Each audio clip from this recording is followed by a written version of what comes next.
E aí, galera do 8º ano, professor Fernando Shows, para mais uma aula de filosofia.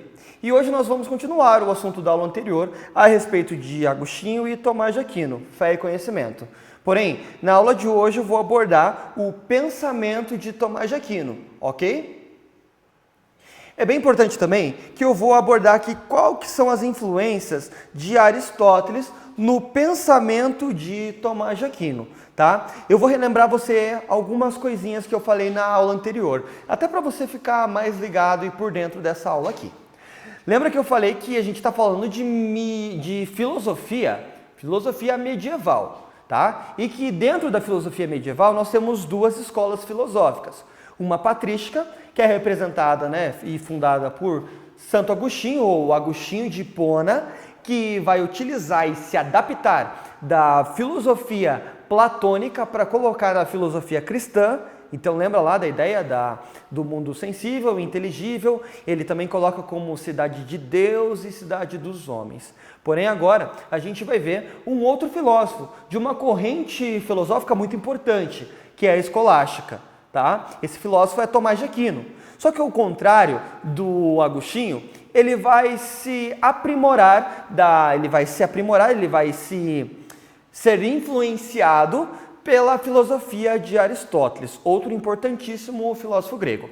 Por isso que é bem importante, tá? Para estudar filosofia medieval, você precisa saber filosofia grega. Se você não souber filosofia grega, não tem como compreender a filosofia medieval, ok? Então, tranquilo, vem aqui comigo. Vamos falar um pouquinho sobre quem é Tomás de Aquino, antes que eu entre no assunto da filosofia dele em si, ok? Então, olha aqui na imagem. Este é o Tomás de Aquino. Tranquilo? Conseguiu observar? Então, vamos falar um pouquinho da vida de Tomás de Aquino. Tomás de Aquino, ele, assim como Agostinho, foi um religioso, inserido no contexto medieval, como eu falei para você agora há pouquinho. Nascido muito tempo depois de Agostinho, em uma cidade na Itália chamada Sicília. Aquino foi muito cedo para o monastério, então, logicamente, a filosofia medieval, e por conta da criação e educação deles, vai estar totalmente ligada a Deus. Porém, a gente tem um embate filosófico que acompanha aqui todo esse momento da história, que é a divisão entre fé e razão. Esses filósofos, eu já te mostrei um pouquinho em Agostinho, eles tentam conciliar o uso da fé com a razão. Como que eu posso conhecer as coisas por meio da fé? Agostinho fala que é por meio da revelação. Mas Tomás de Aquino vai ter uma ideia um pouquinho diferente. Ele vai falar assim, que se existe a razão, se os seres humanos, se a humanidade ela é pensante, foi por conta de que Deus os agraciou com esse dom. Ou seja, utilizar a razão não é ruim, tá? Utilizar a razão até para conhecer a Deus não é uma ideia ruim, não. Mas eu explano isso daí melhor para você daqui para frente. Vamos falar mais sobre a vida dele. Tomás de Aquino, ele estuda na Universidade de Nápoles. E lá ele tem contato com ideias do filósofo grego Aristóteles. Então, olha, ele foi para a universidade e lá ele acabou conhecendo sobre os escritos aristotélicos. Aristóteles ele escreve sobre uma dimensão de coisas, tá? Tem, por exemplo, os seus tratados sobre ética, são 14 volumes. Ele escreveu muita coisa mesmo, tá? Aristóteles também fala sobre lógica, ele fala sobre sistematizar o conteúdo, sobre principalmente ética política, e é nesse aspecto aí que Tomás de Aquino vai pegar tudo isso e colocar na filosofia escolástica. Durante sua vida, foi um estudioso dedicado, tanto no que se refere à religião, quanto à filosofia e à política. Então, viu o que eu falei? A política de Aristóteles vai servir como base para a filosofia escolástica de Tomás de Aquino. Quando Tomás de Aquino iniciou a defesa de suas ideias, que eram contrárias ao pensamento religioso, olha só, ele está inserido no contexto religioso, porém as suas ideias de início são contrárias, e depois passam a ser quase leis. A gente vai ver como que ele fez para mudar tudo isso aí. Ele sofreu inúmeras repreensões por parte de seus superiores. Suas ideias tinham como base o pensamento de Aristóteles, que era considerado perigoso para a fé. Olha só, Nesse início, o pensamento de Aristóteles é perigoso, porém depois de um tempo vai mudar e não vai ser tão perigoso assim.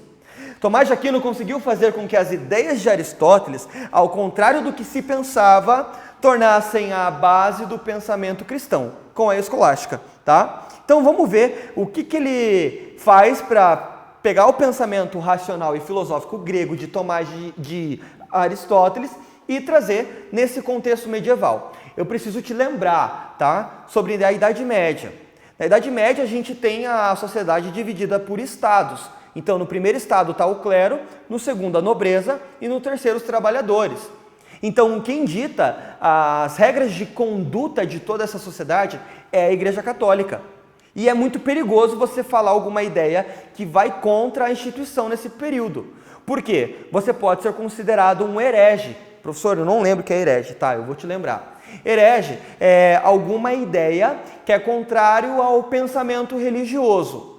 Ou seja, alguma afirmação que vá contra a teologia da época, ou seja, o estudo de Deus, da Bíblia, nesse período aqui, ela é considerada uma heresia quando é contra. E o fim da pessoa pode não ser muito legal. Veja que de início as ideias de Tomás de Aquino são contrárias ao pensamento da época. Porém, isso vai mudar. Eu vou te mostrar como. Tomás de Aquino que vai estabelecer a diferenciação entre filosofia e teologia. Filosofia é estudo da sabedoria, do conhecimento, tá? Ou amor, né? A sabedoria. E teologia, você lembra o que é teologia? Não sei, professor, o que é teologia, não ensinam isso na minha escola. Não tem problema. Tel significa Deus e logia significa estudo. Então, seria o estudo, né, das coisas de Deus, ok? Tranquilo? Tá. No que diz a respeito ao método de investigação das duas. Eu lembro que no começo eu falei que ele estudou no monastério. Você não sabe o que é monastério? Não tem problema não. Olha aqui. Monastério é um lugar ou casa onde vivem monges ou monjas, tá? Na Idade Média, essas casas também ofereciam estudos de teologia, música e arte sacra. Então, olha lá. Lembra que eu falei que Tomás de Aquino vai diferenciar o que é teologia, o que é teologia. Ah, não, aqui está espelhado ao contrário. Então, ó, o que é teologia do que é filosofia, tá? Aqui para mim está diferente. Teologia do que é filosofia. Para ele, teologia possibilita ter o acesso às verdades necessárias para a salvação, ok? Porém, Deus revela todas as verdades possíveis sobre as coisas. Então, para eu conhecer as verdades através da teologia, eu necessito fazer o uso da fé. E Deus me revela essas verdades. Porém, olha só, continuando aqui sobre a teologia. O teólogo parte sempre da ideia de Deus. Ele pode afirmar uma verdade com base na autoridade da revelação divina e pode apelar para a misericórdia de Deus, bem como para o seu poder infinito, que é superior a todas as coisas existentes, já que tudo foi criado por ele. Então a lógica é mais ou menos essa. Deus não criou todas as coisas, segundo a teologia cristã? Sim. Então, se eu quero conhecer todas as coisas, inclusive a verdade, eu devo conhecer a Deus. Mas para eu conhecer a Deus, nesse momento aqui, pela explicação teológica, eu preciso fazer o uso isso mesmo, fé. Ok? Então, vem comigo aqui. Tá, mas o que ele fala, então, a respeito da filosofia? De que maneira a filosofia pode estar ligada ou se diferencia da teologia? Então, olha aqui. Filosofia é uma possibilidade dada por Deus do homem alcançar as verdades. Lembra que eu te falei lá no comecinho desse vídeo? Então, para Tomás de Aquino, se existe uma capacidade racional, e se tudo vem de Deus, eu utilizar a minha razão para conhecer a Deus não é algo ruim. Porque eu nada mais, nada menos estou fazendo do que utilizando algo que Ele me deu. Ok? Tranquilo? Vou repetir para você entender. Se Deus deu a capacidade das pessoas terem a razão, se tudo vem dele, eu utilizar a razão não é ruim, porque foi ele que me deu. Ou seja, por meio da razão, eu também posso conhecer as verdades. Tranquilo? Então, olha, o filósofo procura argumentos na essência das coisas, ou na coisa em si. Eu vou te lembrar de um conceito aristotélico. Para Aristotélico, tudo existe um ato, uma potência e uma causa. Eu vou pegar bem certinho aqui para você entender, ok? Vem aqui comigo. Então, olha, potência. O que é potência na ideia aristotélica? Por exemplo, uma semente é uma árvore em potência. Eu sei que está bem confuso, eu preciso te lembrar lá do conceito de Aristóteles, entre potência e ato. Ato é o que uma semente pode vir a ser e a potência é o que ela é. Olha só, por exemplo, uma semente é uma árvore em potência. A potência, então, o ato de uma semente é se transformar em uma árvore. Tranquilo? Tá? Porém, ele vai falar o seguinte, se tudo existe uma causa, tem uma causa inicial, uma causa final, que é mais ou menos o que ele está querendo te dizer, a causa inicial de todas as coisas é Deus. E a causa final é tudo aquilo que provém de Deus. Tranquilo? Tá? Eu vou ler aqui para você sintetizar isso. Ato. Quando a semente passa por todo o processo natural de desenvolvimento e se transforma em árvore, ela não é mais uma potência, ela é ato.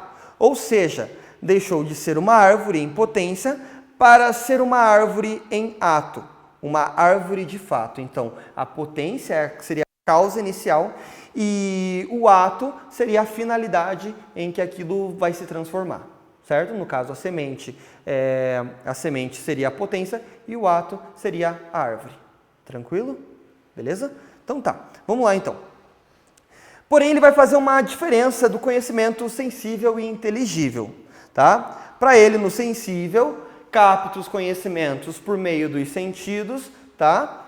E no inteligível, capta o conhecimento por meio da razão. A partir de um contato direto com o objeto, a pessoa obtém por meio dos sentidos um conhecimento daquele objeto. Ou seja, se eu tomo uma água com açúcar, eu sei que ela é doce por conta da experiência, certo? No inteligível, proporciona à pessoa a possibilidade de agrupar ideias, fazer conexões das mesmas e alcançar a essência das coisas. Bom, deixa eu ver aqui se tem mais aqui.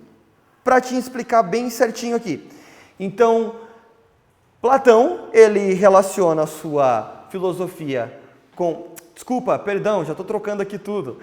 Santo Agostinho, ou Agostinho de Hipona, relaciona a sua filosofia com Platão. Aristóteles vai estar relacionado a Tomás de Aquino. Tomás de Aquino se pega essa filosofia de Aristóteles e traz para o meio cristão, ok? Para a filosofia cristã, dizendo que basicamente a racionalidade é como se fosse um presente dado por Deus e por conta disso eu utilizá-la para conhecer Deus, sendo que tudo provém de Deus, não é errado.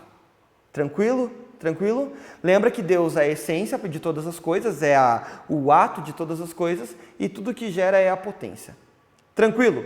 Bom, eu espero que você tenha entendido, que você tenha gostado e para eu finalizar essa aula eu vou passar aqui algumas atividades para você realizar. Na verdade, agora você pode realizar todas as atividades desse capítulo, tá? As atividades que precisam de interação, você pode fazer por chat com seus amigos da escola ou você pode fazer melhor com alguém aí da sua casa, tá? Chama alguém da sua casa, conversa com ele sobre Agostinho de Hipona e São Tomás de Aquino e realiza essas atividades. Tranquilo? Bom, eu espero que você tenha gostado. O meu nome é Fernando Shows. Eu agradeço a sua atenção e até a próxima.